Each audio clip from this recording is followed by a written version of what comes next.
Hey everybody, and welcome to my N5 series on the SP404 Mark II, where I cover a topic in about 5 minutes. I hope I pronounced this correctly, but I believe it's Mike Von Rosum has written in and asked why I did a truncate on a video where I was talking about looping and then doing some chopping. And maybe I was being a little lazy, maybe I was doing an extra step, I don't know. But let me just show you, we'll just record something. So I'm going to record pad 1. I've got the BPM set to 96 here, and I know this is a 96 BPM loop that I'm going to do. They're both 2 bars, but we just got infinite recording. If I do this and hit play, we'll go let it play a little bit over. So we just got like 1 extra hit.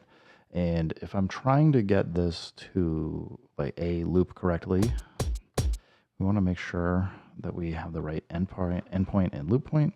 And if I hit loop right now, because we get this extra white space on the end, we don't want that.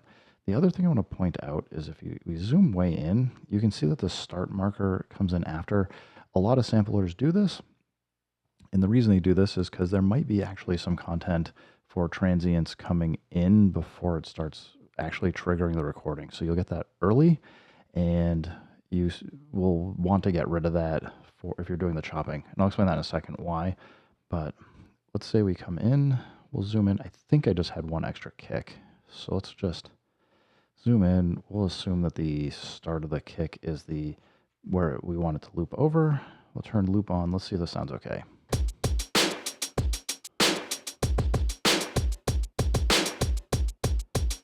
Oh, we get like 2 extra hits there, it sounds like. So let's fix that. Again, like this is just, you kind of have to do this a few times and know what your content is that you recorded, where you've done an end snap and all that. And the reason why is because we didn't set it to a specific number of measures. Again, we'll go over some of these other things again in a second, but let's see if this loop's okay.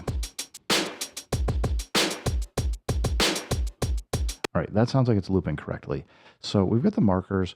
We can play this as a loop. We can do BPM sync, and we can do some other fun things with it. However, there's a problem is if we come in and do shift, start, and end to get into the chop menu, you can see here it's actually got the whole content. And if I zoom way in, you can see it's using the start point as 0000, not like whatever this number is, like 725 or 300 or whatever for the sample amount.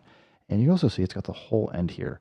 So if I don't truncate this, it's going to use the actual full sample content to do a auto mark. So like if I go do time division 16 here and hit enter, say okay, we're getting things that are like way off. This sounds terrible. If I exit out and come back in and go back to start and end, if I go menu and do truncate, we're going to actually get rid of like all that content that was at the beginning. And if you go to the endpoint, there's nothing at the end. And when we've done this now, if I go shift, start, and end to come back in, and now we go auto mark, time division 16. We want to redo all these markers because they're in the wrong spot. You can hear they're actually lined up. Not super interesting. I might actually say the previous one maybe had some more interesting, almost random choices for loop points. So I'm not saying it's wrong to do it, but if you actually want things to be pretty close and precise for where they are landing, then you probably want something more like this. And to get this, you need to truncate. Now, all of this said, I may have actually accidentally introduced an extra step into the recording because I believe what I did, and I think I actually, don't want to lose all my stuff here. I think I was doing some other stuff and unplugged my MIDI connection. So I'm gonna have to reconnect these real quick. There's 1 and number 2. All right, so if we exit out, I still actually want the BPM to be correct and the same. So I go shift, count in, we want count in weight still. I'm gonna go tap tempo. We got 96 BPM here, 96 BPM here. I'm just gonna do a record. We'll go pad 2. Let's do measures 2. There we go. We got weight. So as soon as I start playing, it should record everything just fine. And it's only going to go for 2 measures. And this should loop okay. But I'm doing this because I want to show you something, which is maybe where Mike was a little confused why I did something. And if we come here, sounds good so far. Let's see how this loops. Sounds good. We'll exit out. I'm going to go start and end. And if you look here and come in, we zoom in, you can see that this starts at the very beginning on this. If you record with a specific number of measures, it's going to kind of clean up your loop a bit so that you don't have to go do, assuming you get your BPM and measures and everything correctly, you're not going to have to come back in and tweak and do this truncate. So it's possible I did the truncate as an extra step. I don't remember. I have to go back to the video, but yeah, this one should chop just fine without having to do the extra truncate. So if I go shift, start and end, go into chop, here we can go menu, auto mark, enter, and